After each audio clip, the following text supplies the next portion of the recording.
প্রতি বছর দুর্গাপুজোয় বাংলা ছবি মুক্তি পায় একাধিক, তবে এবার বাংলা ছবি নিয়ে যে রেষারেষি শুরু হয়েছে তা সচরাচর চোখে পড়ে না। চলতি বছরের বিগ বাজেটের 4টি ছবির মধ্যে শো পাওয়া নিয়ে যেমন একদিকে বিতর্ক তৈরি হয়েছে, তেমন অন্যদিকে কোন ছবি কত সাফল্য অর্জন করলো তা নিয়েও সোশ্যাল মিডিয়া জুড়ে চলছে জোর চর্চা। তবে এই বিতর্কের মধ্যে যিনি একেবারেই নেই তিনি হলেন অভিনেতা জিৎ। যদিও এই অভিনেতা কখনো কোনো বিতর্কে নিজেকে জড়াতে দেননি, পেশাগত দিক হোক বা ব্যক্তিগত, সবসময় বিতর্ক থেকে শতহস্তে দূরে থাকতে দেখা গিয়েছে তাকে। তবে এবার জিৎ এমন একটি পোস্ট করে বসলেন যা আপনা আপনি তৈরি করেছে বিতর্ক।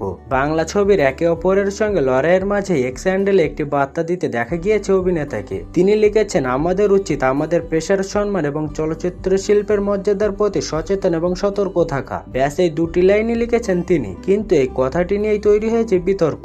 অনেকে মনে করেছেন বাংলা ছবি নিয়ে এই রেষারেষি থামানোর জন্যই বার্তা দিয়েছেন জিৎ, কিন্তু অনেকে আবার মনে করছেন কখনো কোনো সমস্যায় এগিয়ে আসতে দেখা যায়নি অভিনেতাকে। তাহলে কেন হঠাৎ আজ এমন পোস্ট করলেন তিনি? জিৎ যে পোস্টটি করেছেন তার কমেন্ট বক্সে কেউ লিখেছেন, এতদিন কোথায় ছিল আপনার এই পোস্ট? এখন যখন দেখছেন বন্ধু একেবারে কোন ঠাসা, কেউ পাত্তা দিচ্ছে না, তখন এই পোস্ট করলেন। আবার কেউ লিখেছেন, রঘু ডাকাত নিয়ে পোস্ট কোথায়? কেন দেবের পাশে দাঁড়ালেন না? উনি তো সবসময় আপনাকে সাপোর্ট করেন। সোশ্যাল মিডিয়ায় একাধিক মন্তব্য অভিনেতার দিকে ধেয়ে এলো বরাবরের মতো নিশ্চুপ জিৎ। কেন তিনি এই পোস্ট করেছেন বা কার পাশে দাঁড়ানোর জন্য এই পোস্ট করেছেন তা নিয়ে একটি বাক্য খরচ করেননি তিনি। কেউ কেউ ভাবছেন তিনি প্রসেনজিৎ চট্টোপাধ্যায়ের হয়ে কথা বলছেন, কেউ আবার ভাবছেন দেবের হয়ে মুখ খুলেছেন অভিনেতা। তবে এখন স্পষ্ট নয় যে তিনি কার হয়ে পোস্টটি করেছেন।